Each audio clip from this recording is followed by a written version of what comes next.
What people don't understand is you saw it as a friend on the back end. People see a character, but that is my real passion. When I'm trailing Jaylen Brown, I love Jaylen. Yeah. But I'll fight you, dog. When I'm training Bobby Portis, Bobby Portis is one of my best friends, bro. Yeah. If we got to fight, we got to fight. The year that Grayson Allen finished #1, that summer we trained, he stepped at me. Did he really? But not stepped at me like, let's rumble, but stepped at me like, yo, bro. And I'm like, what the fuck? Right. Make the shot. Yeah. We not leaving. You got to make 30 in a row.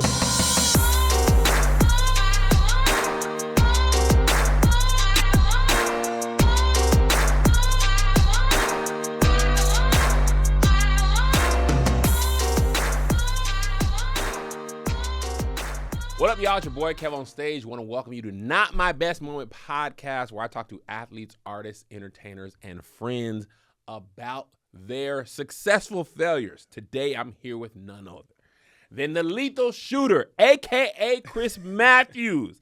And I've been waiting for this. Let me tell y'all. Let me read your stuff off, Lethal. I'm going to call him Lethal. Mama named him Lethal. I'm going to call him Lethal. Actually, mama named him Chris, but I'm going to call him Lethal. He's a highly sought-after, respected private shooting coach who has trained athletes at the top of the basketball world. Former McDonald's All-American nominee led his high school squads to an overall 52-6 record. Yeah. Lethal still holds, to this day, the St. Bonaventure record for threes in a season with 101 threes. Ranked 7th all-time in school history in made threes. His reputation as lethal shooter was later cemented when he broke Craig Hodges' NBA-level shooting drill record by making 23 out of 25 run-the-rack shots. Yeah.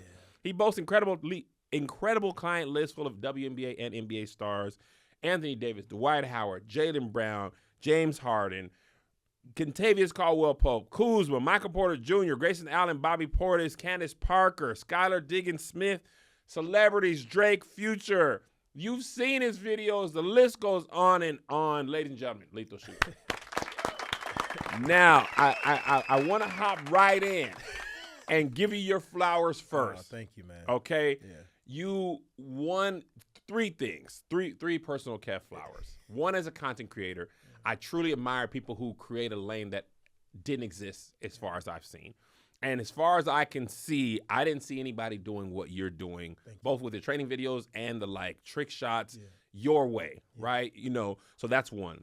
2, when we made our video, I knew within 0.3 seconds you were the real deal. Because when I first shot, before the camera's rolling, y'all, okay, I'm not going to spill the sauce. Yeah. But he was just like, before we start, just shoot, Kev, just shoot. I took 3 shots, and you were like, did you have a knee injury? And I was like, yeah, how'd you know? He was like, the way you shoot, the way you just step up, I can tell you're protecting your left knee. What happened? And I was like, I tore my ACL. Yeah. And you were like, okay, you're compensating for that. And I said, hold on. Because, I tore it so long ago that I don't even think about it. And I already knew, because you be making niggas jumpers who ain't hit. You know a decent-looking jump shot. Yeah. Like, you can tell as a basketball coach. I know and you also train people for TV and movies. Yeah. You can, if you play basketball, you can always tell when somebody does not or did not play basketball. Right. I feel like basketball is probably the only thing harder to fake is probably soccer, because soccer is even more unnatural to control the ball with your feet. But if you ain't shot a basketball your whole life, you can tell. So when I watch your videos, I'll be like, I don't know how he's making this shot go in. 2 times in a row, that jumper is broke. And the third thing is, you created a career separate from the career you were achieving. Yeah. So anybody who's able to pivot completely and then make a life, I'd be like, that's really life. Yeah. Because you don't know what the cards are going to be dealt to you. So I just had to give you your flowers. Thank you. Thank you so much. So let's go all the way back, because I followed you. You played at Wazoo, right? I did play at Washington State for 2 years. I was a University of Washington Husky. Ooh, gotta go. Yeah. People were like, why didn't you play? And I was like, at the time I was there, it was Nate Robinson, Brandon Roy, Will Conroy. Mm-hmm. These people went on to have illustrious careers. Brother, I couldn't have got on the women's team. No. I played intramurals with some of the women. I said, my brother in Christ. Yeah. It's over for me. Yeah. These people are elite level. Well, let's go all the way back. You were like a highly touted recruit in high school. I think you played with Kevin Durant on your team. Your path in your mind, where are you thinking your career is going? Are you like NBA is the goal, or were you like, just let me go to college first and then we'll see, or were you like, I'm going to the league? Yeah, coming from Washington, D.C., I was blessed to play with a lot of talent. In high school, to skip middle school and elementary, but in high school, yes, we were the top 10 always in the area, and we played a nationally ranked schedule, and I was blessed to be the #1 shooting guard in the entire state. Wow. And, if I wasn't #1, Of Maryland? In the entire state of Maryland. It's like 250 high schools. I was either #1 or #2 or #2 or #1. It was like always fluctuating. Wow. Shout out to my guy, Following Campbell. Me and him were like best friends, and we were like going back and forth to be 1, 2, and 3. But long story short, it wasn't easy. You know what I mean? Like, I failed a lot. And by saying that, like, I was really bad at shooting. So my dad didn't let me shoot. Yeah, he didn't let me shoot any threes until the 9th grade. So at a young age, all of my friends were allowed to shoot but me. So I had to shoot hook shots and all mid-range jump shots. It was embarrassing. Wait, hook shots? I know. It was embarrassing. In the 2000s, late 90s, 2000s? But that's why I'm the shooter I am today. Because your dad didn't let you? Because my dad made me focus just on mid-range jump shots. And then when we hit the 9th grade that summer, I was actually, my first high school was called Parkdale. And we played in a tournament called The Rock. And in that tournament, my dad said, hey, you can do whatever you want. And I was like, what do you mean? He was like, if you want to shoot half court, shoot half court. So I'm like, oh, shit. Yeah. All right. So, bruh, I had like 30. Really? Yes. I was like coming down, doing it. I was like, yo, what the and my form was like insane, if that makes sense. But I've never shot that far ever. And then he was like, now you trust it. I was like, yeah, this is crazy. So from there, that's when I've been blessed to get ranked, play on the top AAU teams, and to see the world because of basketball. Do you think, specifically about shooting, a lot of coaches feel like because a lot of kids play at 10-foot rim that they start off with bad form because they are not strong enough to shoot correctly and far. Right. Do you think because your dad didn't let you do that, you actually had better form when it was actually your time to shoot? Yeah, and I think that's something that a lot of people should study. You know what I mean? I don't know, but Tiger Woods' father isn't going to tell him to hit the 600-yard one first because it's mechanics to be off. You always start him close, and that's what my dad did with me. It was called Rudolph Playground in Washington, D.C. They had small rims. So they had the big rims, they had the small rims. While all my friends were chucking up shots on the big rim, my dad said, I don't care what they're doing at playground. I don't care what they're doing afterwards. You're not playing on that big rim because that rim was like 12 feet. Yeah. So I had to always shoot on the small rim, and I was embarrassed, bro. Like, I was like, well, what the I can't play with my friends. He was like, be patient. Don't you know what I mean? So by doing that, my form has always been the same form. It's always been perfect. So the way you shoot right now. Bro, right now, the form I have now is the same form I've had all those years. But the thing was, the reason why I couldn't shoot good, of course, when we played in the other games, I couldn't get the ball where I wanted to get it. Yeah. So once my strength got there, it was over. Yeah. And I do that with my clients. So when I had Grayson Allen and he finished #1 in the NBA, we didn't shoot a lot of threes. We mastered form shooting. We mastered mid-range. When I had Bobby Portis the full season, he finished top 3 in the NBA, mid-range. When I had Grant Williams for the one season, he finished top 2 in the NBA. That's Grant Williams. Wow. He shot 2 threes in college. This year, I had Jaylen Brown all season. Shout out to Dash. He trains him as well. But for the shooting aspect, with Jaylen, he'll tell you, it'll be boring to the weak-minded, but the reason why Jaylen Brown is stimulated is because I'm breaking down everything close. So when he does it far, it's like he's a robot. Yeah. You know what I mean? Yeah. So that's how my training is. So how does it work? Is there only a certain amount of clients you can have for the season? And like, I have no idea. Yeah. And I literally don't know how this works. Yeah. How does this work with a client, say Jaylen Brown this season, and he also has his NBA schedule with practices and traveling? Like, what does it look like to be with an NBA, with a client for the year? So we can use the Celtics for an example. Okay. Same with any other team I work with. I actually talk to the staff. So this year with the Celtics, I'll go in. Joe Mazzulla be there. The coaching staff will be there. It's not like I'm like sneaking in. They know I'm coming. And a lot of people, respectfully, they see my content, but they don't realize in the sports real world, like the real human I am, people respect my art of shooting, teaching. For sure. So it's not like you're bringing a lethal shooter in there. You're really bringing Coach Matthews into your facility. You get what I'm saying? Yes. So lethal shooter is your content creator part of you. Chris Matthews is the shooting coach part of you. Yes, and I don't think people understand that. So like last week we had Nike Elite 100 in St. Louis. I'm lethal shooter because the kids like, oh my God, lethal shooter. But I'm really the coach. Yeah. Nike Academy, I'm like the coach, if that makes sense. So when it comes to that, the schedules are packed. But we always make sure we're doing tune-ups like once a month. And it's very aggressive. I'm trying to attack your mind. I'm trying to attack your soul. And I'm trying to attack your mechanics. And that's why with you, respectfully, somebody that I felt that you haven't been attacked that way in a long time. Coaching-wise, I could tell. You were a deer to headlights at first. And also, you're a little intense. In a loving way. Yeah, for sure. In a loving way. I ain't been coached since I was in high school. Yes. I ain't had nobody yell at me for basketball-related things. Like, I've been playing for fun. And also, you don't, social media kind of tricks your brain. Yes. Because you only see, like, obviously, to me, a content creator, you're playing a character. Yes. Right? And obviously, to me, you also know what you're talking about. Yes. But nobody sees the part before the video. When you were like, all right, Kev, I'm not playing. No, sir, in a loving way. I'm not missing on purpose. Yeah. I thought you was messing with me. No, I ain't hooped and it was double rim. What is that? I don't care. You got to make it twice. So? Yeah. But long story short, to go into this, if I'm in there training Jalen, we have Tony Dobbins. You know what I mean? We have Coach Mazzulla there.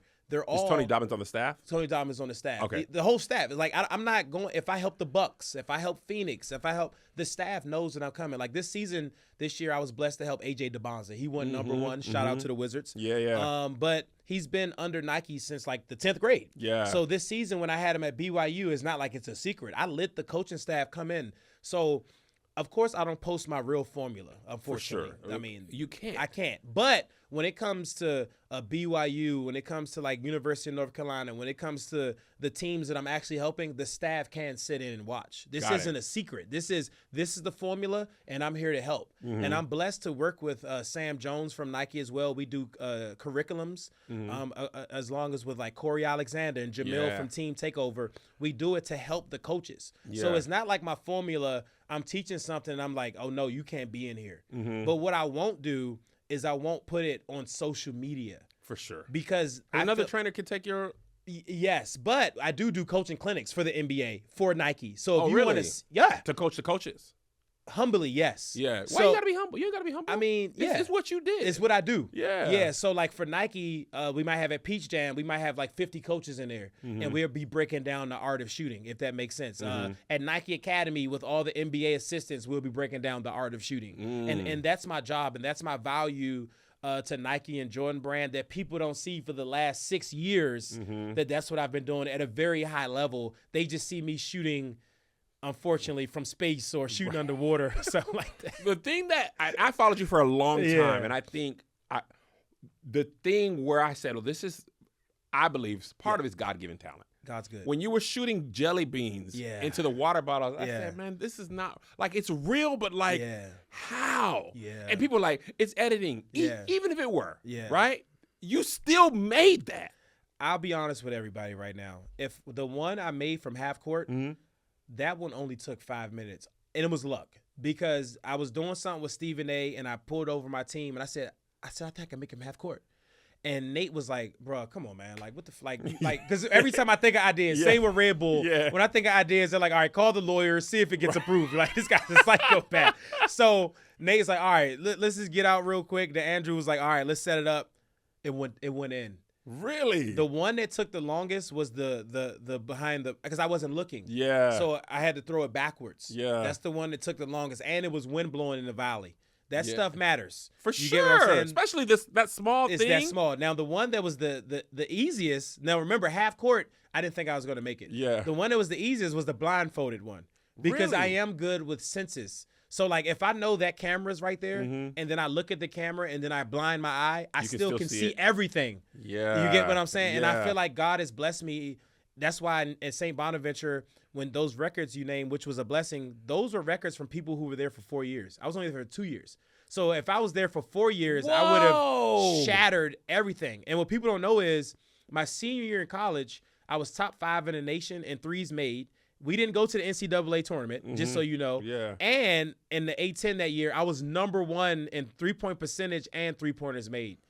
Do you get where I'm coming from? I do. Yeah, so people think, you know, I hate when people say this. This is some real stuff between me and you. Like, well, everybody's watching, though. Yeah. Oh, this is live. This is live. Oh, shit. I was going to say, damn. It's just going to go out. So the other day, Mike Beasley on Shannon Sharp's show was like, yo, the lethal shooter is one of the best shooters I've ever had on my team in my life. I've seen that. And what people don't understand is, humbly, like, I can really, like, people see my videos like, he can't shoot with a hand in his face. Are you fucking serious? like, no, I'm being serious. Like, bruh, like, I'm a robot.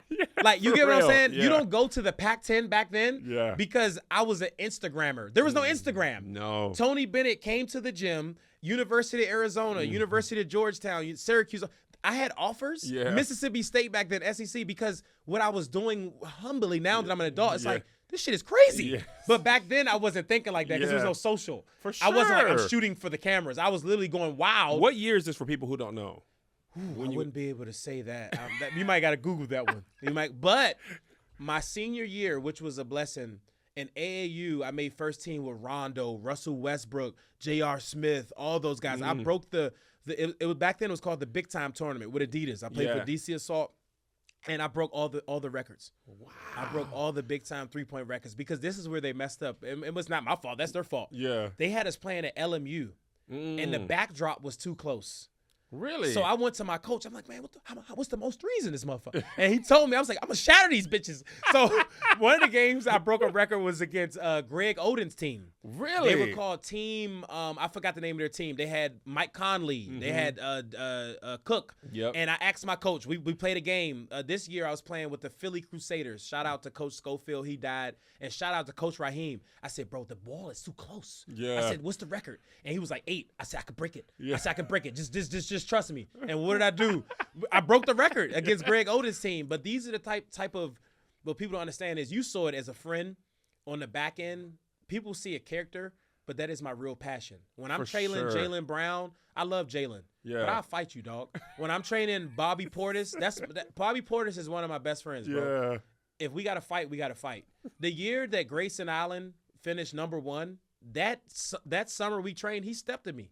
Did he really? But not stepped at me like, let's rumble, but stepped at me like, yo, bro. And I'm like, what the fuck? Like, make the shot. Yeah. We not leaving. You got to make 30 in a row. But I'm not doing it because the character that people see on IG with you, I'm like, that's not real. Yeah. But the guy that my passion is there. AJ DeBonza, Caleb, and all the elite. Just last week, I had to train Beckham Black. He's the #1 point guard in the nation. I flew to Dallas to train him. They see the real lethal shooter. For sure. And if I feel like you're wasting my time, it's a problem. Even if they paid you. It's a problem. And you got to realize I'm not the trainer. I'm not looking to be your friend, bro.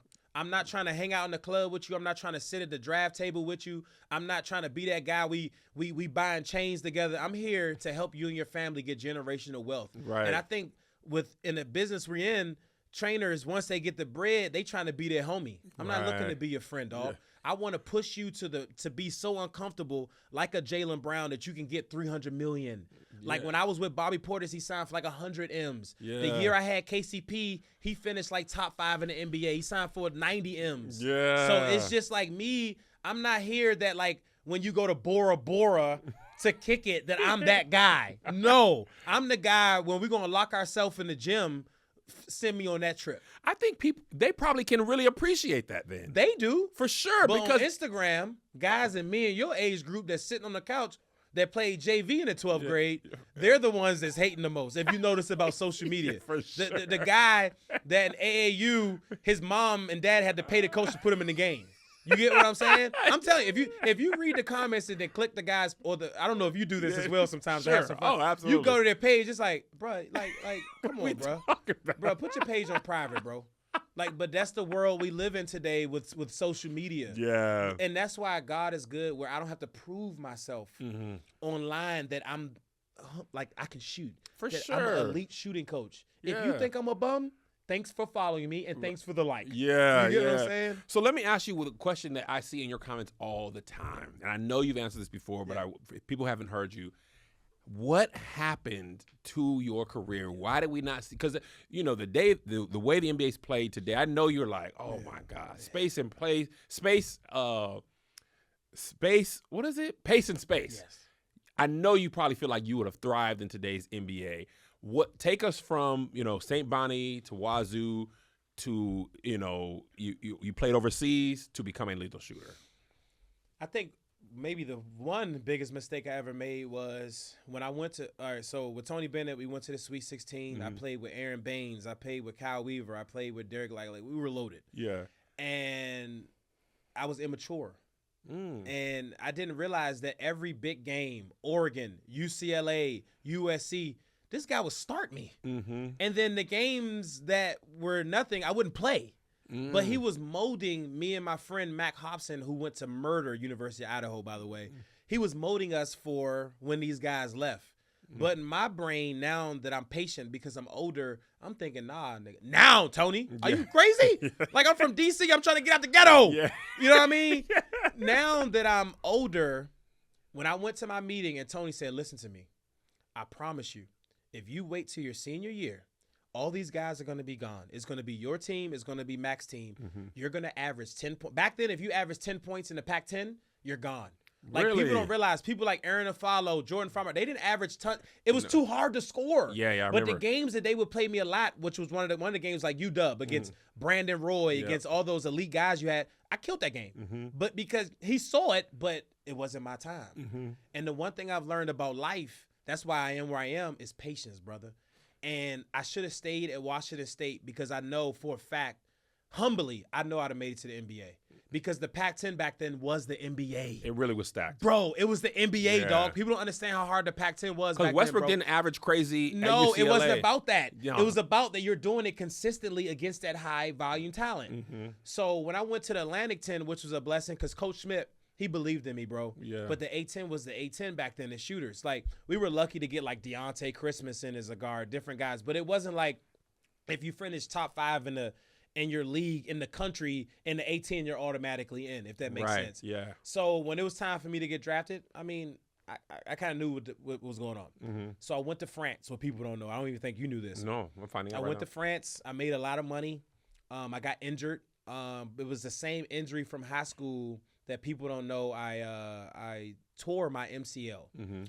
And I had to wear like that Stone Cold Steve Austin thing. But I was lucky that my high school team was so stacked. Bro, my only job was to shoot threes. Like, bro, that was literally my only job. But that's why I was a McDonald nominee. That's why I made the all team in DC, because Kevin has the attention, Deron Washington has the attention, all these elite, and all I have to do is just score a lot of points. Be available to kick the three. So when I went overseas, I was like, these people are really psychopaths. Like, these coaches are fucking nuts. Like, my coaches were nuts, but these people are crazy.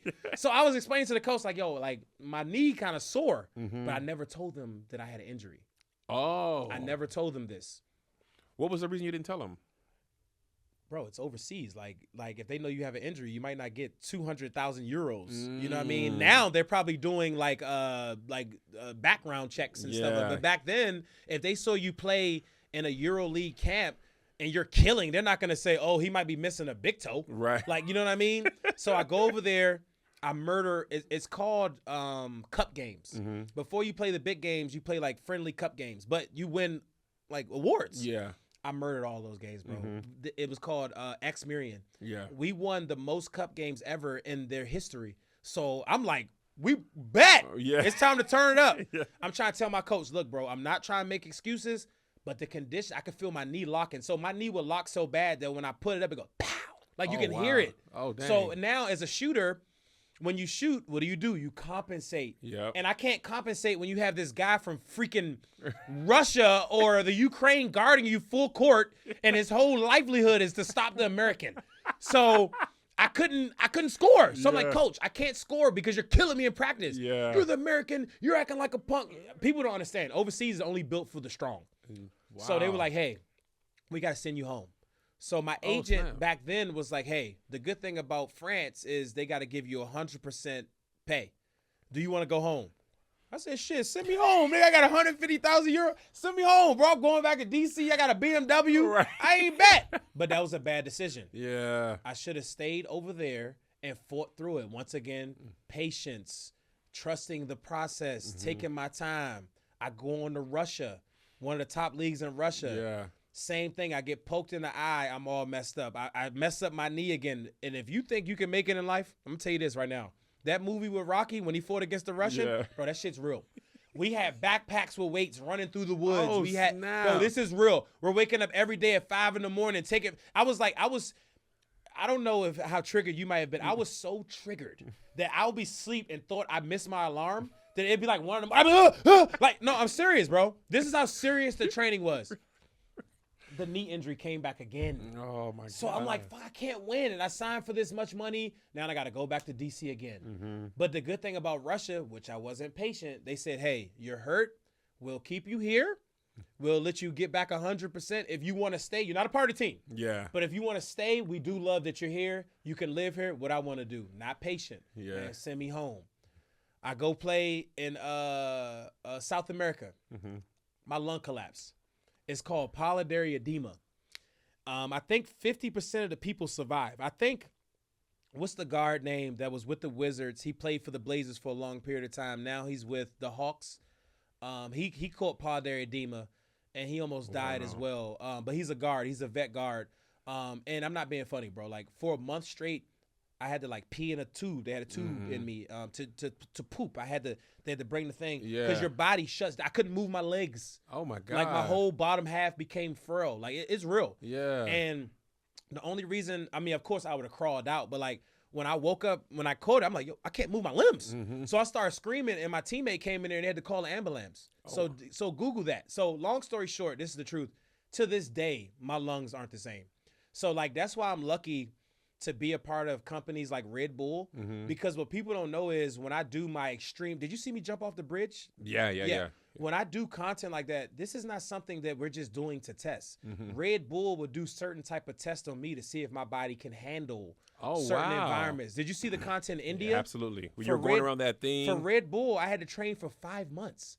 Well, people don't understand. To even attempt that? Bro, did you see what the hell I was doing? I just thought you were like a robot. You get in that car and do that, you'll pass out. I didn't know. Yeah. So long story short, what people didn't see was, to give away something we did, there's like 5 different drivers. Because what human can do that and just keep going? Yeah. So we did different tests. We're training in Santa Monica, and that's why it's a blessing to be with a company that cares for your best interest. Because if they didn't care, they'd be sending me up. And all these ideas are humbly, like, they're my ideas. Like, anything you see online, I'm the psychopath behind it. Like, how do you even think of, because I watch your videos and I'm just like, I assumed it was you, but like, how do you even know that apparatus exists? So I was watching a music video for the India one. I forgot his name. I apologize. He's love. It's my brother. But I saw in the music video, these guys are going around. It's the wall of death. I said, sign me up. And I called Red Bull. I told Christian, I want to do the wall of death. He's like, oh my God. So what people don't know is, for Red Bull, just to give away some more, they're not sending you on death wishes. They have to like really do a process. Like, we have lawyers, we have certain stuff. Like, I could die, bro. We did it and it was successful. The bridge thing, I could have died. Yeah. Did you see the one with the wind turbine in Kenya? Yes. I could have died. What people don't see is I go all the way up on the crane. Even if you lock me in and the crane tips over, what do I do? You gone. I'm gone. Yeah. So it's for real lethal. That's the lethal part of. That's what people don't understand. I'm doing this because I'm seeing stuff and it stimulates me. Not telling viewers if you see death or something. I'm saying I think I can make the jump shot. Yeah. I just pitched something to Red Bull. We can't do it because it's impossible. But I wanted to jump out of a plane. I wanted to jump out of a plane and make a shot, but it's impossible because of the force. We can't even use a weighted ball, because if we use a weighted ball and I'm going down, I can risk it's hurting somebody on the ground. Bro, you can kill somebody. Yeah. So, but these are the things that go through my mind. But I'll say it here first. I'm going to Africa in 4 weeks. I'm going to Germany in a month, and I'm doing some wild stuff. I'm doing some wild stuff. I can't tell you what it is, but I'll make sure I tag you. Tag me. I'll make sure I tag you. Yeah. Yeah. So let me ask you, when did you decide, okay, professional or traditional basketball is done? It is. Yeah. What was like accepting that part of your life? Because at that point, that has been your life, your whole life. And this happens in every athlete. I would say depression, homelessness. Homeless? And, yeah, man, homeless. I was lucky. My cousin Tavon, he's my best friend. He's my blood cousin, but he's my best friend. And if it wasn't for him, shit, I mean, I'd be selling drugs. I'd have been shooting people. I'm about that. You know what I mean? And he was like, nah, bro. I got a house in District Heights. You live in there as long as you want until you figure it out. But what he didn't know was I would put, so like our windows, I would put black drapes over the windows, and I was staying there literally all day from depression. And then when my Uncle Arnold would come home, because he'd come home like around 4, I'll leave at 3:30. and then come back late at night and act like I did something all day, but I was going through hell mentally. Yeah. Because in our communities, I felt like now that I understand patience, if you don't become the rapper, if you don't become the basketball player, if you don't become the football player, if you don't become this thing, you didn't make it. Because that's how they make you feel. You know what I'm saying? Like, I don't know how your hood is, but certain hoods like, oh, look at Kev, man. He thought he was gonna be a big comedian. Yeah. Now he only at the bar. Right. No, what's wrong with doing comedy in front of 10 people? Yep. They feel if it's not 100,000 people, then you didn't make it, if that makes sense. Yeah. And that's the pressure I was putting on myself. And then when I tapped out of it, when I realized it's more to me to just that. I became a school teacher, bro. I was a janitor. I sold.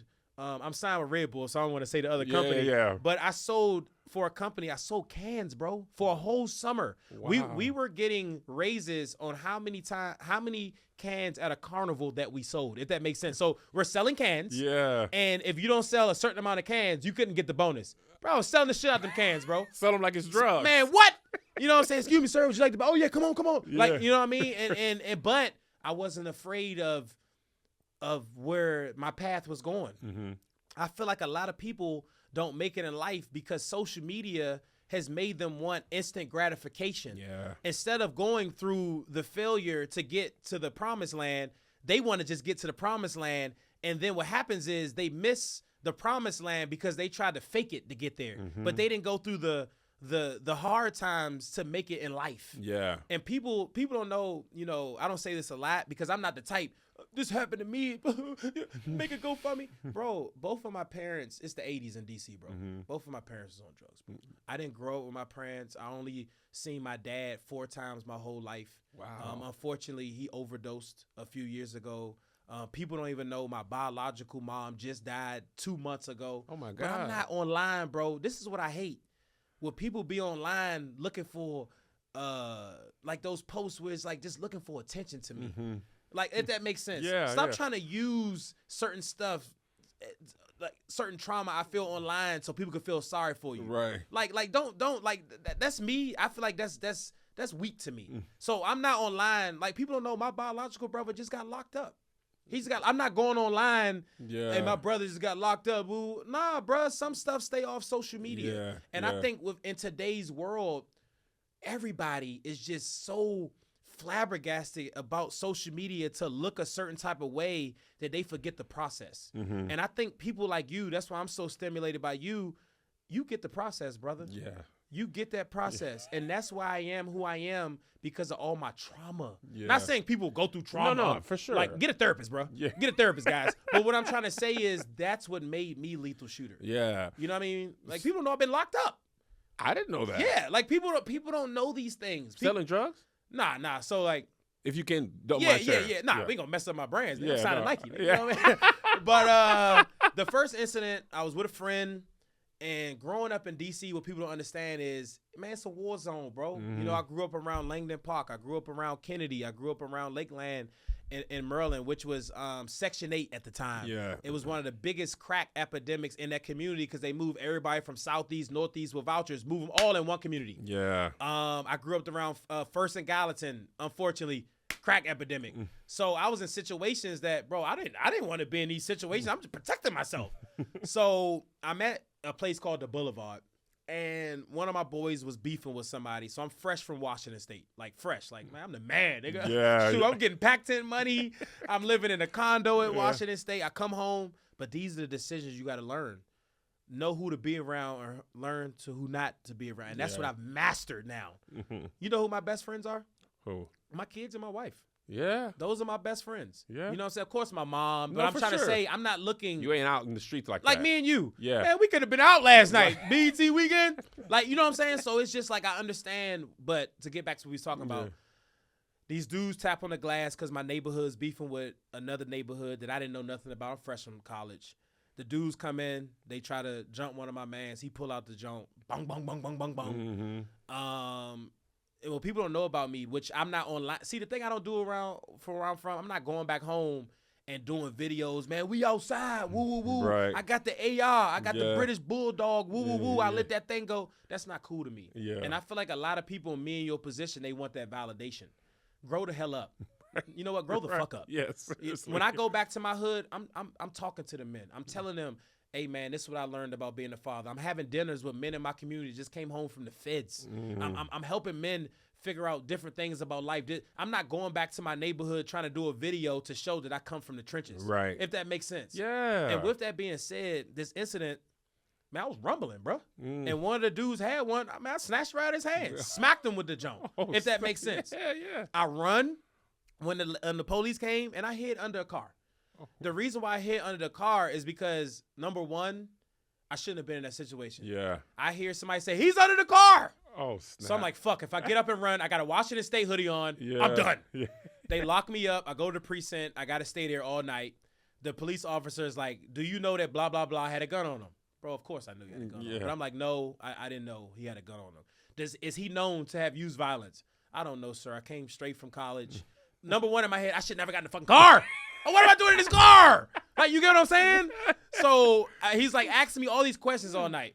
So my dad picks me up in the morning, smacks the shit out of me. What the fuck are you doing? You get what I'm saying? Yeah. I get back around the way. One of my friends apologized to me, put me in that situation. The second situation that people don't understand, my cousin Tavon, shout out to him. He knew it as well. Yeah. It was his fault. Yeah. He had a Z. And I think the Z at that time, the Nissan Z goes, 160? Yeah. It goes fast. Yeah. My license was suspended, bro. My license was suspended for other stuff that we're not going to talk about in here, but I was outside this time. I'm at home. Yeah. My license suspended, and he gives me his car, and I drive it. The police pull me over. Where's your license? I was like, man, it's at home. I don't got it. My dumb ass, they do the computer thing. Well, it's called U Street. Everybody's outside. Yeah. But I'm not Lethal Shooter, by the way. Yeah. I'm Chris Matthews. I mean, my brand is my brand, but I'm not like where I'm at now. You lock me up now. People are like, oh, shit. For sure. I'm done. Yeah.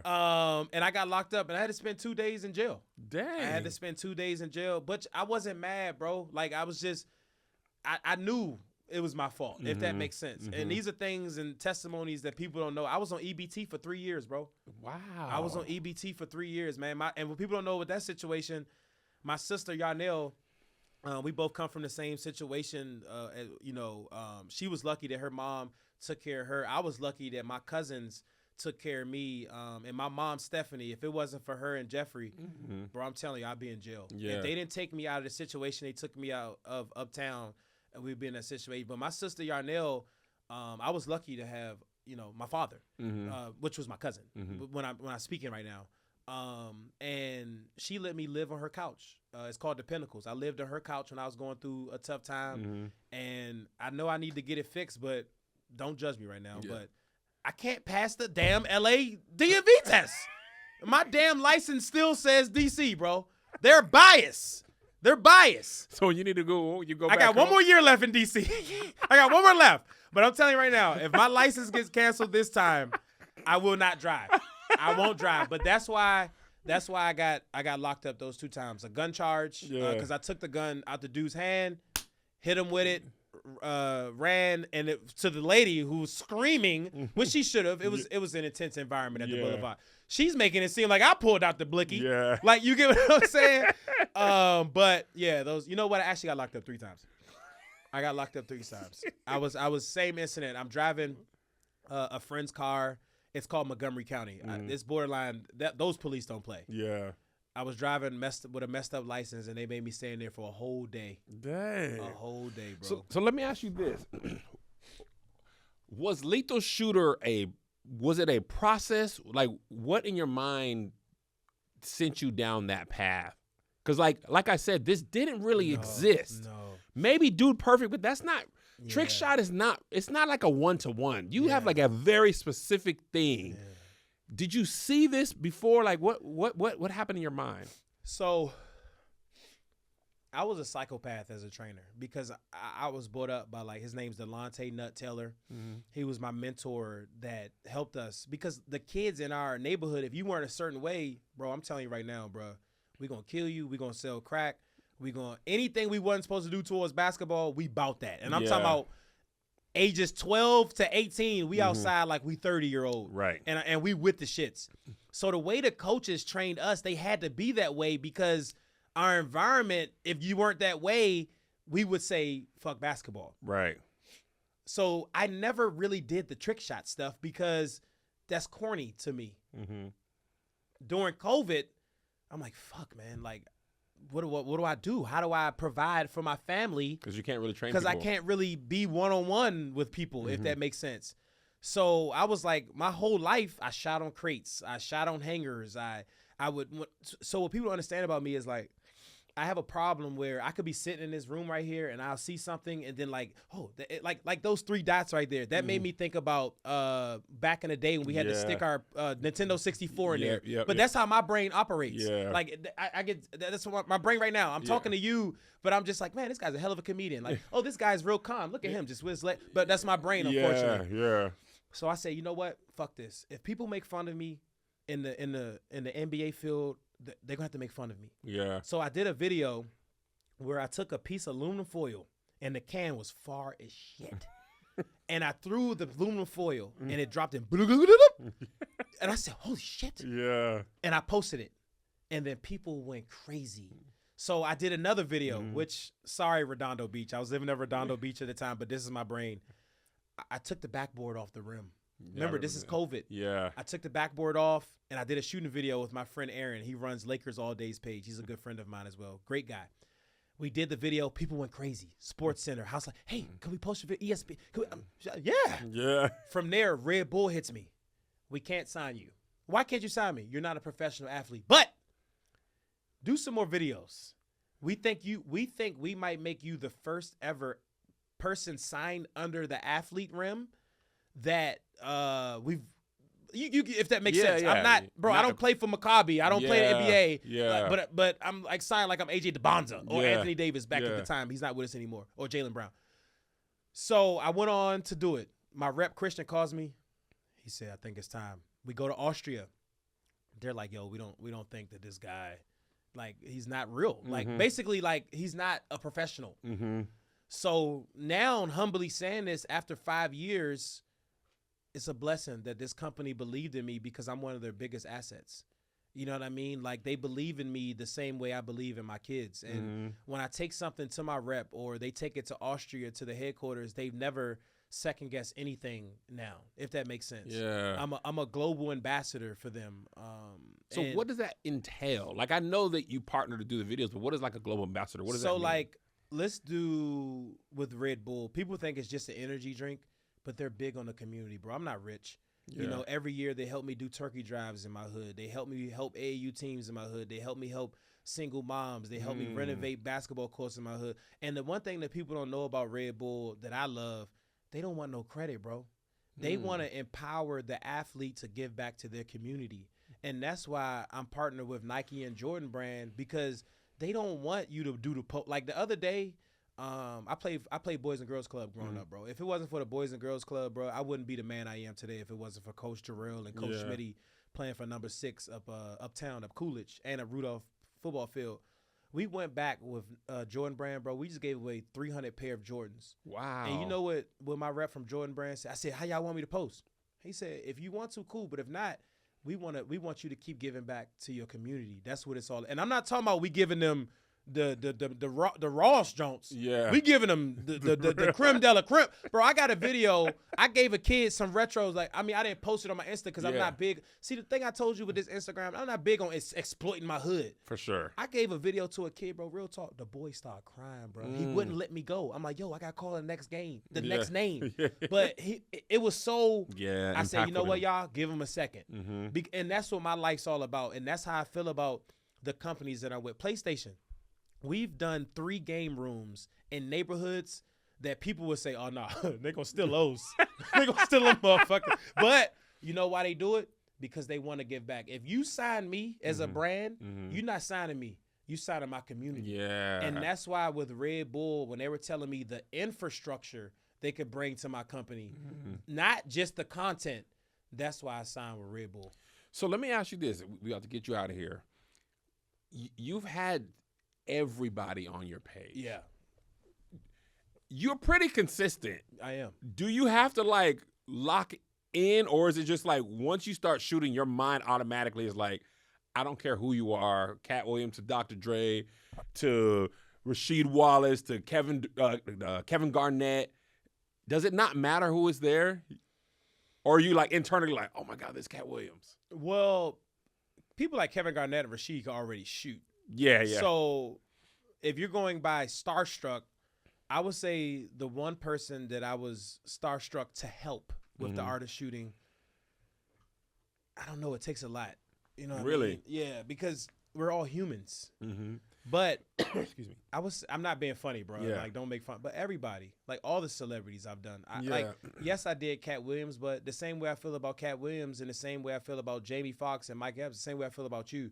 So I don't really do the level thing. But just to be clear here, because people be in my DMs acting like I'm too big time. Yes, I'm not doing a shooting video with every single person. Right. Like, it doesn't make sense, if that makes sense. But I would say the one person that basketball has had me meet that I was just like, damn, like it's real, was Tom Cruise. You met Tom Cruise because of basketball? Tom Cruise team reached out to me and they said, Tom is very stimulated by your trick shots. Like, cause he, I'm jumping out of planes. And he does his own stunts on Mission Impossible. And that's me. I'm doing, see, people don't understand, bro, this shit, Red Bull ain't about to sign somebody that's AI. Like, they're not about to post fake content, bro. You think I want to jump off a bridge in Idaho? Right. Like, well, I did, but you get what I'm saying. Yeah, yeah. So Tom's team was like, hey, we want you to do all the stunts for our Mission Impossible TikToks. Wow. So I'm like, damn, yes, I'm down. And at the end, you get to meet Tom. Dang. So Paramount hired me. We did all the stuff. And at the end, I messed up, though. I tell you, I messed up. Don't ever talk when somebody you really want to meet's talking. He was trying to praise me so much that I got uncomfortable. Really? Not because it's Tom. So he was like, man, tell me the truth, man. Your content, man. How you making a shot underwater? And I kept cutting him off because I don't do well with praising because we were taught to always look forward. But now I do a better job at receiving. Even when you was just praising me there, I can run out. Really? Yeah, because I don't want my brain. I didn't make it. Yeah, that's how I'm triggered. Still. Yeah. But you. Okay. Let me just say. Yeah. And I don't want you to run out. Yeah. To me, right. I'm not saying it's easy to make it to the NBA or nothing like that. But walking a path that's already created is much easier than creating a path. Right. You created a path. Right. That other people can be like, I can do what Lethal Shooter can do. Right. Like, that's no small feat. Yeah, God is good.